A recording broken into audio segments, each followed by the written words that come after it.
When my son told me I should leave the house for a few days because his in-laws were coming, I did not argue. I did not complain. I did not even ask why I needed to leave while strangers stayed in the home I helped build. I simply nodded, packed a small bag and said, "It's all right, son. I'll stay at a hotel." I smiled even though something in my chest felt tight. He did not notice the smile was forced. He did not notice how I held my breath for a moment before speaking. He simply hugged me quickly and said, "Thank you, Mom. It's only for a few days." Few days. That is what he said. But in that moment, as I looked at my own son, a man I raised alone after his father passed away, I felt something I never expected to feel. A small sting, a quiet ache, a gentle breaking that made no sound at all. I left the house with slow steps. My shoes felt heavier than usual, as if they were holding on to memories from years before. Memories of me teaching him to tie his laces, memories of us running errands together, memories of the nights he could not sleep and he would rest his head on my lap. And now that same boy had gently pushed me aside. When I reached the hotel, the lobby lights were soft and warm. The smell of fresh coffee hung in the air. People chatted in quiet voices. I checked in with a small smile and told the receptionist, "I'll only be here a few days." I walked into the room and sat on the edge of the bed. I looked out the window.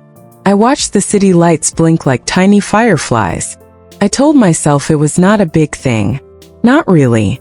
But there was a small voice inside me whispering things I did not want to hear. Why did they come before you? Why did you have to leave your home?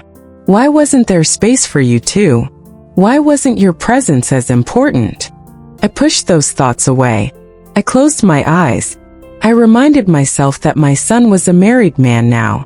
He had his own life, his own choices, his own responsibilities. Still, before we begin, if you enjoy stories that touch the heart and remind us of life's quiet miracles, don't forget to like this video and subscribe.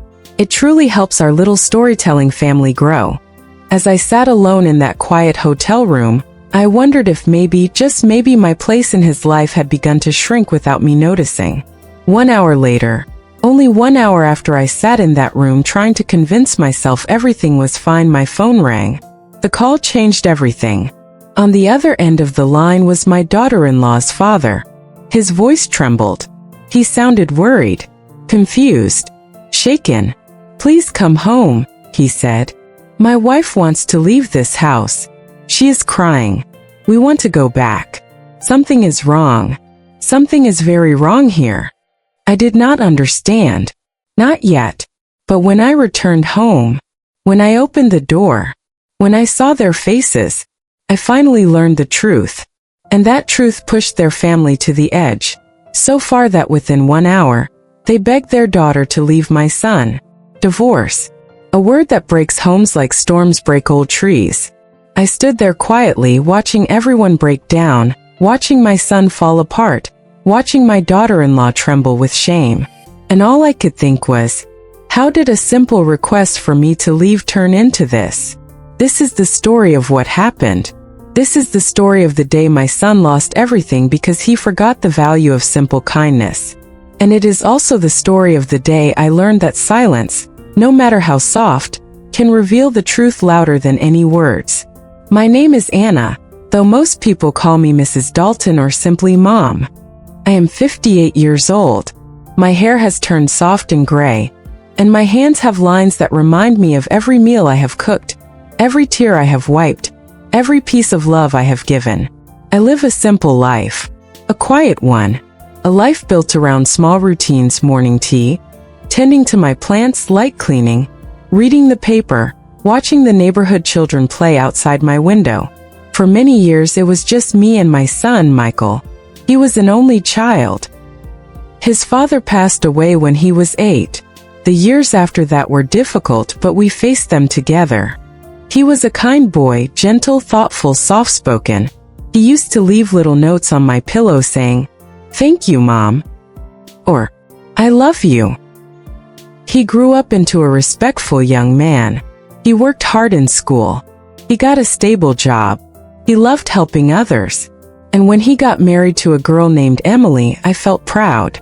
She was sweet, shy, warm-smiled, the kind of girl who said thank you for everything, even small gestures like passing the salt at dinner. When they moved in with me, I told myself it was temporary, just until they found a place of their own. But weeks turned into months. Months turned into a year. And none of us seemed to mind. The house felt full again. Lively. Bright. Emily would help me cook. We would prepare meals together while chatting about simple things, recipes, the weather, the flowers in the garden. Michael would join us after work, teasing us gently for gossiping like sisters. Those days were warm. Those days made me believe that maybe, just maybe, the painful years I had lived through were behind me. But slowly things began to change. Not suddenly, not dramatically, just small things, little shifts, quiet changes that were easy to miss if you were not paying attention. It began when Emily's parents started visiting more often. First it was fine. They would come for dinner, stay for a weekend, talk politely, share stories from their town. Her mother liked to comment on the furniture. Her father liked to give his opinions about how a home should be managed. I took it all with grace. Nodded. Smiled. Listened. But over time their visits became longer, more frequent, and something in the air shifted. One day her mother said, "This kitchen is too small. How do you cook properly here?" Another day she said, "This house feels too old. You should renovate." Another time she whispered to her daughter, though loudly enough for me to hear, "When will you have your own home? Living with parents is never good for a marriage." I pretended I did not hear. Pretending is something older mothers learn well. I knew they meant no direct harm. Not truly. They were simply used to different lifestyles. But Emily began to change. She stopped cooking with me. She stopped sitting with me during evenings. She spent more time on her phone, talking to her mother about plans and future ideas. My son felt caught between two worlds, between the mother who raised him and the woman he had chosen to spend his life with. He tried to keep the peace. He tried to smile through the tension. But small cracks had begun forming. Cracks no one wanted to admit were there. As the months passed, I noticed more small changes. The home no longer felt like the peaceful space it once was. There were new routines, new expectations, and none of them were mine. Emily's mother often spoke to her in the backyard or at the dining table in hushed tones. Whenever I walked in, they would pause, smile politely, and then change the subject. That kind of politeness that feels heavy, not kind. I told myself not to take it personally. I reminded myself that every family has different habits, different opinions, different ways of doing things. But the distance between us kept growing. One evening, as I folded laundry in the living room, I overheard Emily telling her mother on the phone, "I don't want to hurt her feelings, but I want our own space. I don't want to live like this forever." Her mother's voice came through the phone clearly. She had her time. Now it's yours. A woman should have her own home. I stopped folding for a moment. I stared at the shirt in my hands. It was Michael's. One of the shirts I had bought him years ago. I folded it slowly, quietly, letting their conversation fade into the background. I was not upset, not angry, just quietly sad. Like someone watching a sunset they know will not rise again in the same way. That night, when Michael came home from work, he sat beside me on the couch. He looked tired. His shoulders were tense. His smile was thin. "Mom," he said softly, "can we talk?" I nodded and placed my hands on my lap. He took a deep breath. "I think Emily wants us to move out, to start fresh, to have our own place." "I understand," I told him. And I did understand. People change. Lives change. Homes change. He continued. "But until we can afford a down payment, her parents want to visit more often. They also want to spend a week here next month." I smiled gently. "You know they are always welcome." He hesitated. There was something he was not saying. "Mom," he began again. They think the house is too crowded when everyone is here. I waited. He swallowed, eyes dropping to the floor. Maybe when they come, you could visit Aunt Linda or stay somewhere for a few days.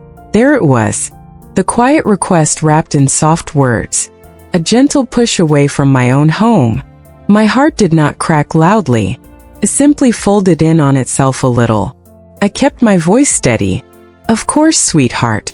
I don't want anyone to feel uncomfortable. He let out a relieved breath, almost too relieved. He hugged me quickly and rushed upstairs to talk to Emily. I sat there in the living room for a long time. The house felt different that night. Not because of the furniture or the walls, but because of where I now stood within it. I told myself this was temporary. I told myself I was being dramatic. I told myself that all families had complicated moments. The next month came faster than expected. The visit that changed everything. Emily's parents arrived with 4 suitcases, matching coats, and the air of people who expected to be served. Her mother walked in first, surveying the living room as if she were checking the cleanliness of a hotel lobby. "Oh dear," she said, touching a vase. "Still the same old decor." Her father nodded at me. "Hello. How have you been?" "Fine, thank you," I replied with a soft smile. Emily hugged her parents. Michael stood behind her, smiling. Nervously, I noticed how Emily's mother scanned the house again, slow, judging, thoughtful. And for the first time I saw the space through her eyes. The wallpaper was faded. The sofa was old but comfortable. The kitchen tiles had chips here and there. Nothing fancy, just a modest home. But it was my home. Emily's mother cleared her throat. "So," she said, turning to Michael, "are the rooms ready?" "Yes," he said quickly. "You'll stay in the guest room. Emily and I are upstairs." "And," her mother interrupted, "and where will your mother stay?" Michael glanced at me. I smiled first before he even spoke. "Oh, I'll be at a hotel. I arranged it." Emily's mother raised her eyebrows. "That's good. You deserve rest." The words were not meant to be cruel, but the meaning behind them still pressed gently against my heart. That evening I left for the hotel. Emily did not come to say goodbye. Michael hugged me at the door. His voice was soft. "Mom, thank you. We just want the visit to go smoothly." "I know," I whispered, touching his cheek like I did when he was a child. "Everything will be fine." He nodded, but he did not look sure. I pulled my coat tighter around myself and walked toward the car. The air was cool. The streetlights glowed softly. The world looked peaceful even if my heart was not. When I reached the hotel, I checked in and tried to settle in. I made myself tea. I opened the curtains. I sat on the bed and inhaled slowly. "It's only for a few days," I told myself again. But those few days lasted only 1 hour before everything fell apart. 1 hour later, the call. I had not finished my tea when my phone rang. It was an unknown number, but something inside me told me to answer. "Hello." The voice on the other end was trembling. "Mrs. Dalton? This is Richard, Emily's father." I sat up straighter. "Yes, is everything all right?" "No," he said. "No, it's not. Please come back home." "Why? What happened?" "My wife, she's crying. She wants to leave. She's asking for our daughter to pack her bags. She says she wants Emily out of that house tonight." My heart dropped. "I don't understand," I whispered. "I don't either," he said. "But she found something she did not expect." I stood up. "What did she find?" He hesitated. I could hear Emily crying in the background. Michael's voice raised in confusion. The sound of doors opening and closing. "Please," he said again, voice cracking. "Come home. We need you." I grabbed my bag and left the hotel room without another word. The elevator felt painfully slow. My steps felt heavy again like they did earlier that day, but this time for a different reason. When I reached the house and opened the door, I froze. Emily's mother was sobbing on the couch. Emily was sitting beside her, face pale, eyes red. Michael stood with his hands on his head, pacing, shaking, panicked. When they saw me, the room fell silent. And then everything began to come out. A secret, a misunderstanding, a moment of truth that would break more than just peace. When I stepped inside the house, I closed the door slowly, almost afraid that even the quiet sound of it might make the situation worse. The room felt tense, thick, filled with the kind of silence that makes breathing feel difficult. Emily's mother sat on the couch, clutching a tissue. Her face was red, her eyes swollen. Emily sat beside her, shaking lightly, as if her own heart had lost its rhythm. Michael paced the room, stopping every few seconds, running his hands through his hair, whispering, "This is not what it looks like. This is not what happened." But no one seemed to hear him. When they saw me, the tension shifted, just a little, like a small wave moving across a still lake. Emily's father stood up immediately and walked toward me. His voice was low, concerned, and confused. "Mrs. Dalton, thank you for coming. We don't know what's happening." I nodded gently. "What's wrong?" Emily's mother suddenly stood up, pointing toward the hallway. "Go inside," she said, wiping her tears. "Go look at what I saw." Her voice trembled. It was not anger. It was hurt. A hurt that was tied to something deeper, something she had not expected to find. I walked slowly, each step echoing softly in my ears. The hallway felt colder than usual. The walls felt unfamiliar, as if the house itself was holding its breath. Emily and her mother followed behind me, and Michael walked beside me, whispering, "Mom, please don't think anything bad. This is not what you think." But he would not tell me what this was. We reached the guest room. The door was open. A suitcase sat on the bed, half open. Emily's mother pointed to the nightstand. "There," she whispered. "That is what I found." I stepped closer. A small drawer was pulled out slightly. Inside it there were papers, a photograph, a handwritten letter. Everything was old, worn, fragile. I recognized them immediately. They were mine. Not new, not recent, not secret. Just old memories, old letters, old truths from the past, tucked away, forgotten, kept there by me. Because that drawer had always been mine. My private drawer. My place for things I did not want to lose. But Emily's mother did not know that. No one had told her that the guest room used to be my bedroom many years ago, before Michael returned home with his wife and before rooms were rearranged to make space for the new family. She did not know that drawer held pieces of my life. She only saw what she assumed. Emily's mother looked at me with trembling eyes. "I found this," she said, picking up the old photograph with shaking hands. A photo of a young woman holding a newborn. Me and Michael decades ago. But behind the photograph was something else. A letter. A letter from Michael's father written to me before he passed away. It was not romantic, not inappropriate, not scandalous. It was simply a goodbye letter. A letter where he told me not to worry, where he wrote that he loved us, where he explained that he knew his time was coming. She thought the letter was new. She thought someone else had written it. She thought it was something from a man outside the family. She looked at me with fear in her voice. I thought my daughter was living in a house with a married woman. A woman still involved with someone who might show up. I understood. Suddenly everything made painful sense. She thought I had a secret lover. She thought the house was hiding something. She thought her daughter was living in an environment full of lies. Emily covered her face with her hands. "I told her you would never do something like that," she whispered, voice breaking. But she saw the letter. She thought it was recent. She panicked. She said she wanted me to leave the house. She said she wanted to take me home. Michael stepped forward. "Mom," he said softly, "I told them the truth. I told them it was Dad's letter. But they didn't believe me at first." Emily's mother sobbed again. "I lost my own mother when I was young," she said, voice full of grief I had never known she carried. And when I saw that letter, I felt a fear I cannot explain. I thought my daughter was living somewhere unsafe, somewhere with secrets. Her husband put his hand on her shoulder, trying to calm her. I slowly reached for the drawer. I opened it fully. I took everything out, gently, respectfully, like touching memories that no longer hurt. "These belong to my past," I said in a calm, steady tone.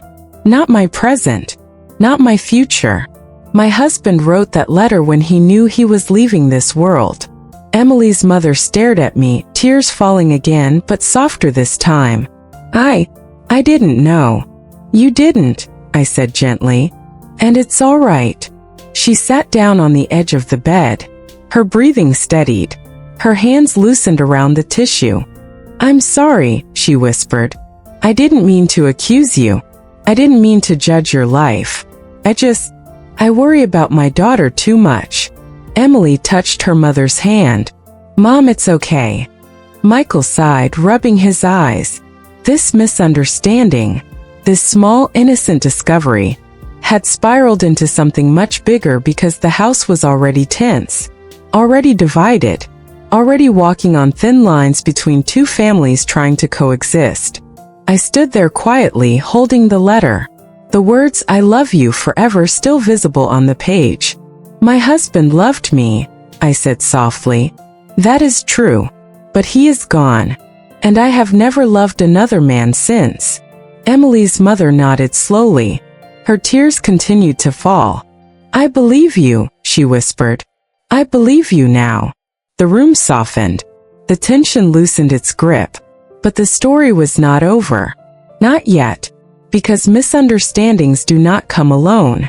They often bring a shadow made of everything left unsaid, everything assumed, everything quietly hurting beneath the surface. And soon that shadow revealed something else. The deeper problem. When we returned to the living room, Emily's father motioned for everyone to sit. He cleared his throat, looking at his daughter first, then at my son. "There is something we need to discuss," he said calmly. "And it is not just the letter." Michael sat up straighter. Emily wiped her eyes, breathing shakily. Her father continued. "When we arrived today, when we settled in, I noticed something small, something I told myself to ignore." Emily's mother looked at him, confused. He took a deep breath. "I saw the way this house functions, and I saw that Anna, Mrs. Dalton, lives in a quiet corner. I saw that she steps aside. I saw that she gives up her own comfort so both of you can live peacefully." Emily shifted uncomfortably. Michael lowered his gaze. Her father's voice softened. "And then when Anna walked out today to go to the hotel, not one of you walked her to the car." Michael looked up suddenly, guilt flooding his face. "I should have. I wanted to. Her father raised a gentle hand. "I know you're a good person, son. I'm not accusing you. I'm just telling you what I saw. And what I saw hurt me." Emily's mother listened quietly, her tears slowing. "When I found that letter," he continued, "I reacted with fear. But beneath that fear was something else." He looked at my son and daughter-in-law with a deep fatherly sadness.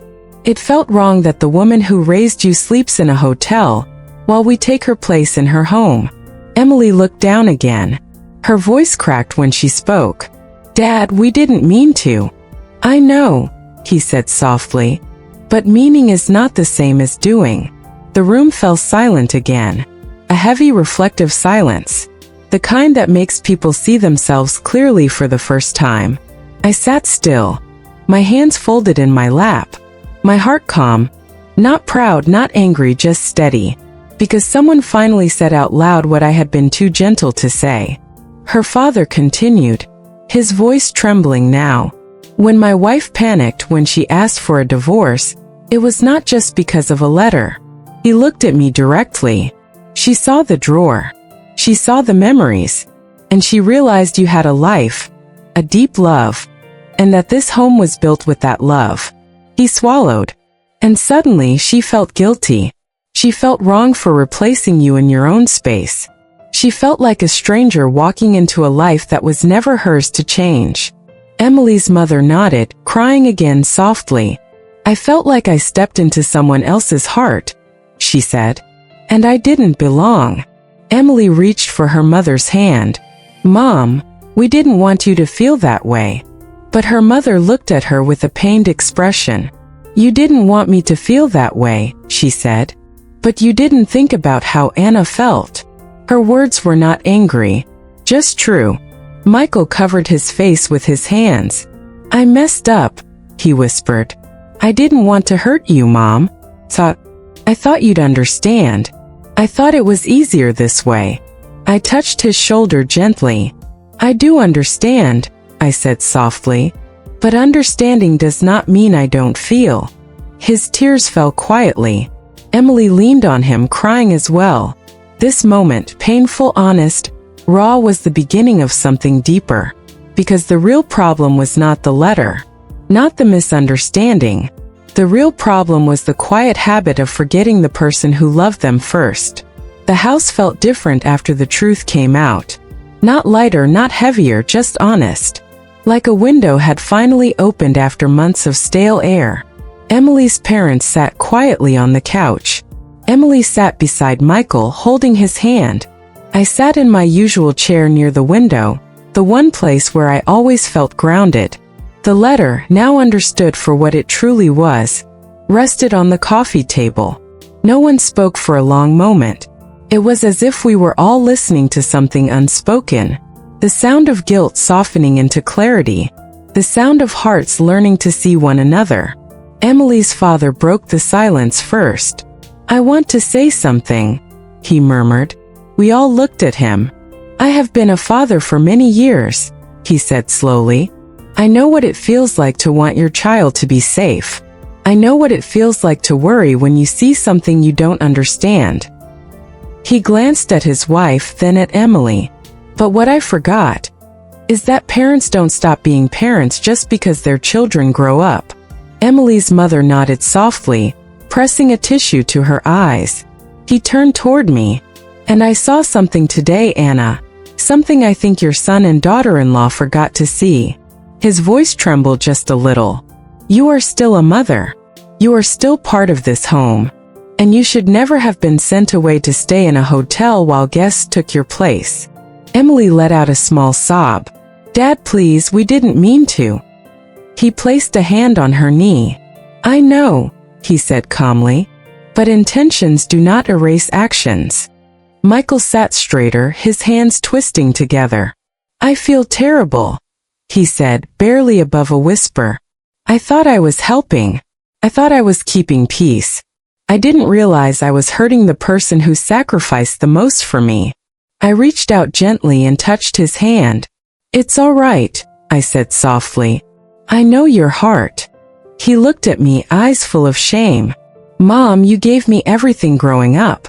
You worked, you cooked, you stayed awake with me when I was sick. You were there for every game, every birthday, every exam. And I just assumed you'd always understand. I assumed you didn't need the same support you gave me. He swallowed hard. I was wrong. Emily wiped her cheeks, her voice shaking as she spoke. I didn't want to push you out, she said. But I sometimes felt like you were too giving, too quiet. Like you didn't have needs. And I assumed wrongly that you were fine with anything. I smiled sadly. When a person is quiet, I said, people often think they don't feel. But quiet hearts feel deeply. They just speak differently. Emily nodded, her chin trembling. I see that now, she said. I truly do. Emily's mother lowered her head. I need to apologize, she whispered. I judged you without knowing you. I walked into your home and thought of my daughter first. But I did not think of you at all. I shook my head gently. You were scared. A mother's fear can make mistakes. I understand. She let out a shaky breath. You're very kind, she murmured. Kinder than I deserved today. Her husband wrapped an arm around her shoulders. What matters now, he said, is how we move forward. Michael nodded quickly, eager, hopeful. We can fix this, he said. We can make things right. But I didn't answer right away. Because the part that hurt wasn't just the request for the hotel. It wasn't even the misunderstanding with the letter. It was something deeper. A slow, quiet drifting away of the family I once had. A moment of truth. I stood up from the chair and walked toward the kitchen. Everyone watched quietly as I filled a kettle with water. The house was silent except for the sound of the faucet and the soft whistle of the kettle warming. Michael followed me. "Mom," he said softly, "please don't walk away. Talk to us." I turned around. "I am not walking away," I said gently. "I am simply thinking." He nodded, though his eyes looked worried. I poured tea for everyone, something I had done thousands of times over the years, but this time it felt different. More fragile. More meaningful. When I returned to the living room and handed each person a cup, the warmth of the tea seemed to soften the room. I sat down again and folded my hands in my lap. Then I spoke quietly. "For a long time," I said, "I thought my place in this home was obvious." Emily looked at me confused. "What do you mean?" she asked. I met her eyes gently. "When Michael brought you home after the wedding," I said, "I thought the three of us would share a life. Not perfectly, but respectfully. I thought we would grow closer. I thought I would become a second mother to you in time." Emily's lips parted slightly, guilt deepening in her expression.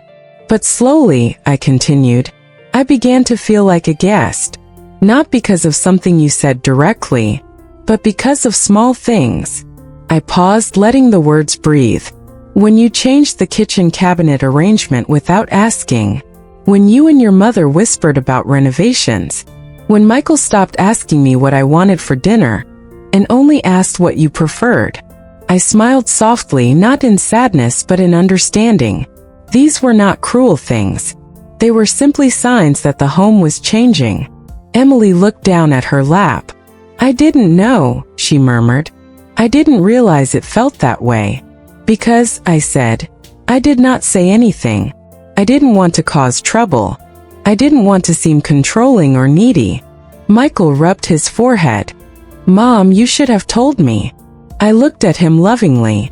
Sometimes mothers do not speak because they want their children to be happy. He closed his eyes, understanding. Emily's father took a sip of tea and exhaled slowly. "So the real issue," he said, "was not the letter." "No," I agreed gently. "The letter was only the spark. But the fire began long before that." Emily's mother nodded sadly. "I see it now," she said. "You were giving and giving and giving, and nobody checked whether you had anything left." I didn't correct her. She was right. Michael leaned forward. "Mom," he said, voice trembling, "please just tell us what you want. Tell us how to fix this. Tell us how to make you feel at home again." His words were sincere. He meant them. Emily looked at him, then at me, her eyes full of regret. "We can change things," she said softly. "We can make new boundaries. We can make space that feels like yours again." I looked around the house, the familiar walls, the old photographs, the smell of the wooden floors. And then, something in my heart shifted. Something gentle. Something honest. "I don't want boundaries," I said quietly. They all looked at me. "I want peace." Michael's breath caught. "Do you mean you don't want to stay here?" I took a moment before answering. "I want you both to build your life freely," I said. "And I want a home where I am not afraid to breathe. A place that is mine. Not out of pity. Not out of obligation. But out of choice." Emily leaned forward, her voice soft. "And, do you want to live somewhere else?" I smiled slowly, sadly. "I think it may be time." Michael's eyes filled with tears. "I don't want you to move out," he whispered. "But you already asked me to leave," I said gently, "even if it was temporary." He closed his eyes in guilt, his tears falling. Emily took his hand, but she didn't speak. Not yet. Because she knew the truth in my words. Sometimes a temporary door closed is still a door closed. The decision that changed us. The next morning the house was quiet. Sunlight entered through the curtains in thin, warm lines. Everyone was moving slowly, unsure of what the day would bring. Emily's parents were packing their bags, getting ready to leave earlier than planned. They apologized several times, and each time I told them it was all right. Emily's mother hugged me softly before stepping out. "I misjudged you," she whispered. "And I misjudged this house. I hope one day you can forgive me." I hugged her back gently. "There is nothing to forgive," I said. "You were protecting your daughter, and I was protecting my silence." Her eyes filled with tears as she walked toward the car. Emily's father shook my hand. "You deserve respect," he said firmly. "And you deserve space that belongs to you." I nodded. When their car drove away, the house fell into another silence. Michael approached me slowly, hands in his pockets like he used to stand as a teenager when he felt nervous. "Mom," he began in a fragile voice, "can we talk?" I nodded. We sat at the kitchen table, the place where we had shared countless breakfasts and unspoken emotions. "I don't want you to leave," he said quietly. "I can fix this. We can fix this." I placed my hand over his. "Sweetheart," I said softly, "you don't need to fix anything. This is not punishment. This is clarity." His voice cracked. "But I want you here. You're my mother. And you are my son," I said. "And because I love you, I want your marriage to have room to grow." He shook his head. "Mom, I don't want to lose you." I smiled. "You will never lose me. You will only gain peace." His tears fell again one by one. Emily stood by the doorway, listening silently. After a moment she walked over. Her voice was gentle. "Anna," she whispered, "I know I didn't treat you the way I should have. I know I didn't think enough. But if you move out because of us, I will carry that guilt forever." I shook my head slowly. "This is not your guilt. This is my journey." Emily's eyes filled. "I want you to stay," she said again. "I want you in our home." I touched her cheek gently. "I will always be part of your home. But I also need a place where I can belong fully." Emily nodded slowly, understanding at last. "And where will you go?" she asked softly. I smiled. "I don't know yet. But I will find somewhere warm and peaceful. Someplace quiet. Someplace where I can grow again." Michael squeezed my hand. "Then let me help you," he whispered. And for the first time in months, I felt seen. Not as someone stepping aside. Not as someone adjusting to new people. Not as someone fading quietly. But as a mother. A woman. A person with her own needs. Packing with love. Over the next few days I packed my things slowly. Not in sadness, but in reflection. Emily helped me fold clothes and wrap fragile items.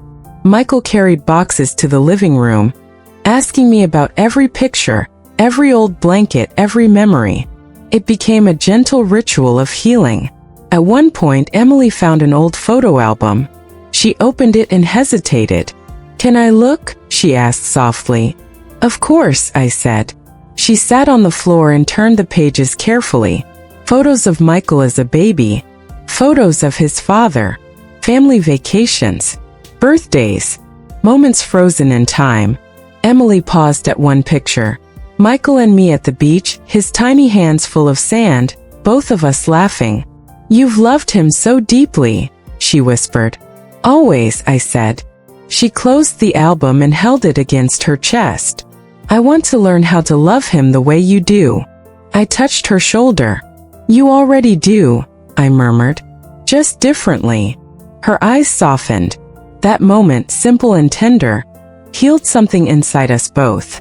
The last night in the house. On the final night before I moved out, Michael cooked dinner. Emily set the table.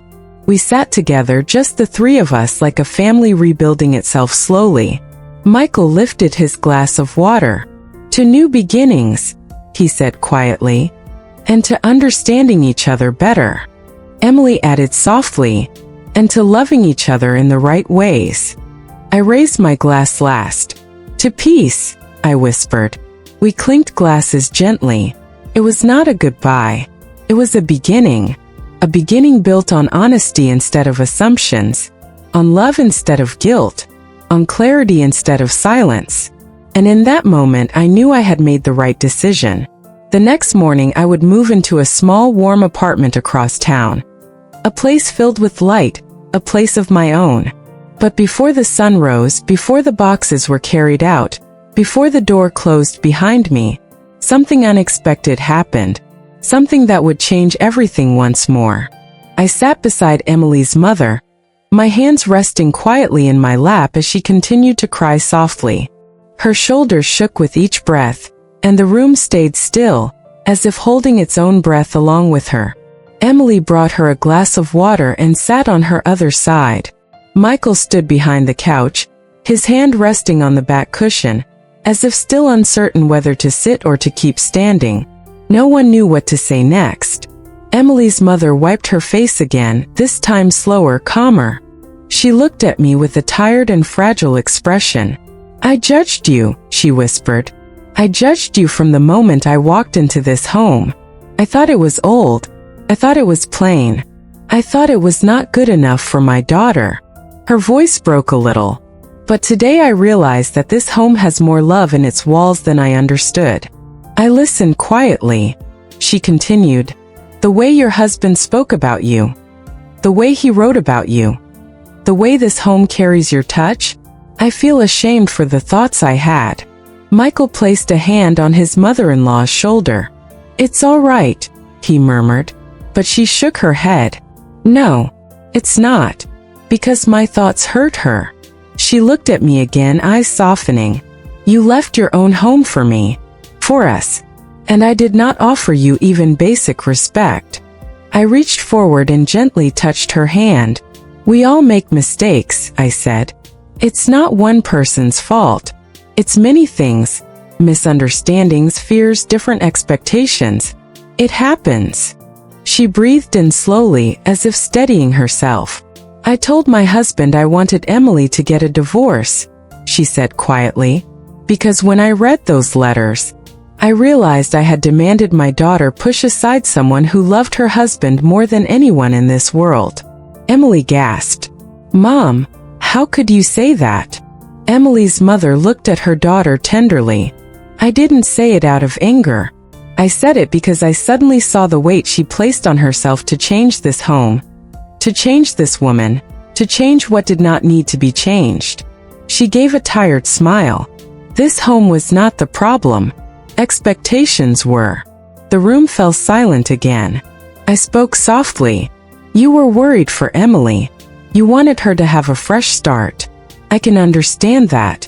A mother always worries, always wants the best. She looked at me with a bittersweet smile. You speak as if your heart has never broken. I lowered my eyes. Hearts break quietly. They do not always make a sound. They do not always show a mark. But they break. After a long pause, she whispered, Can you forgive me? I nodded gently. Of course. Her eyes filled again, but this time with something softer, something lighter. A new understanding. That night we sat together for a long time. Not as two women with walls between them, but as two mothers who carried fears, hopes, and deep love for their children. We talked openly, maybe for the first time. She told me about her worries for Emily. I told her about my worries for Michael. She told me she felt she was losing her daughter. I told her I sometimes felt I was losing my son. There is a certain peace that comes when hearts speak honestly without pride. When the house grew quiet and the clock ticked softly in the background, she said something I never expected to hear. You shouldn't be the one to leave this home. This home belongs to you. If we ever visit again, we will stay at a hotel. And I will come with respect. I gave a small smile. Thank you. That means a lot. Michael leaned down and kissed my forehead. I'm so glad you're here, he whispered. Emily squeezed my hand. I'm sorry for everything. I squeezed back gently. We are learning, I said. All of us. And truly we were. Rebuilding slowly. Over the next few days, the house felt different, lighter maybe. Not because people changed instantly, but because understanding had taken root. Emily's mother helped me cook one evening. We moved quietly around the kitchen, passing ingredients and utensils to each other, sharing small smiles. There was no tension between us, only a gentle awareness of new respect. She even asked me how I made Michael's favorite stew. "I want to cook it for him one day," she said, "because he loves it because of you." Her words warmed me more than she knew. Emily too softened, not out of guilt, but because she finally saw the invisible threads that tied Michael and me together, threads she had assumed were ropes. One night she sat beside me on the couch and said, "I think I was afraid of not being enough. I thought that if Michael loved you so deeply, there might not be space for me." I touched her arm gently. "There is always space," I said. "A son's love for his mother does not take away from the love he has for his wife. Your place in his heart is yours alone." Her eyes shimmered with relief. Michael, for his part, seemed to breathe easier. He laughed more, spoke more softly, held Emily's hand with a lighter touch. Sometimes healing is not loud. Sometimes it is the quiet return of small things. Emily's parents last night. On their last night, Emily's mother came to me again. "I want to thank you," she said, "for your patience, for your kindness, and for not pushing me away when I pushed you." I smiled gently. "You came with love for your daughter. That alone is something to honor." She sighed, tired but peaceful. "We are both mothers. We both worry. And sometimes worry makes us see an enemy where there is none." I nodded. "Yes, sometimes it does." She took my hand, a gesture that surprised me, and held it warmly. "Next time," she said, "we come as family, if you will have us." I nodded again. "You are always welcome." And I meant it.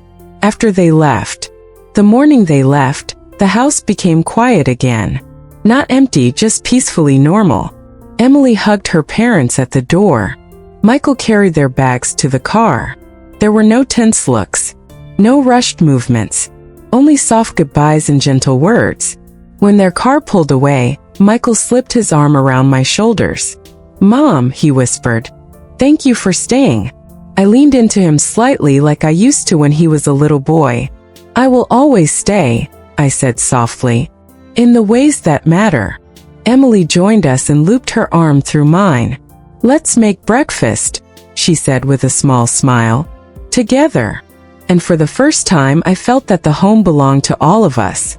Not because I held on to it, not because they claimed it, but because we found our place inside it side by side. A quiet lesson. In the days that followed, I thought often about what had happened, about the letters, the misunderstanding, the fears each of us carried silently. And I realized something important, something simple yet profound. Most pain in families does not come from cruelty, comes from fear. Fear of losing a child, fear of losing a place, fear of losing love, fear of not being enough. That night when Emily's mother begged for a divorce, she wasn't being dramatic. She was terrified. Terrified that her daughter would spend her life in a home without respect. Terrified that Michael's memories were chains. Terrified of being a stranger in her daughter's world. And I had been terrified of losing my son. But fear changes shape when we speak it aloud. Fear softens when it is shared. Fear loosens when love steps forward gently and without pride. Months later, life found its rhythm again. Michael and Emily saved slowly for their own home. We talked about it openly with warmth, not tension. We even visited a few houses together, laughing about old carpets and quirky paint colors. Emily's parents began calling more often. Her mother especially would ask me small things. "What brand of flour do you use? How long do you bake the chicken? What did Michael enjoy eating when he was 10? And those small questions built slow bridges between us. One afternoon, Emily and her mother were sitting at the kitchen table when I overheard her mother whisper, "You are lucky, you know. Michael is a good man. And you have a second mother now." Emily smiled. I do. I felt tears pressed gently at the corner of my eyes, warm ones, not sad. Sometimes life gives new bonds in the most unexpected ways. The soft ending. Looking back now, I understand something I did not understand before. Love is not a competition. It is not a territory to defend. It is a home with many rooms, one for every heart willing to stay. And sometimes the people who seem hardest to love are simply people carrying their own unspoken worries. Emily's mother wanted her daughter to be cherished. I wanted my son to be happy. And somewhere in the middle, we had forgotten to see each other as human. But life has a way of showing you as truth in quiet moments. Old letters, gentle tears, small apologies, shared kitchens, slow conversations. It teaches us that forgiveness does not erase pain, but it makes room for something softer to grow in its place. Today, when I walk through my home, I no longer wonder if I should stay. I no longer feel like a guest in my own memories. I no longer fear being pushed aside. Because love, when shared honestly, always finds its balance. Always.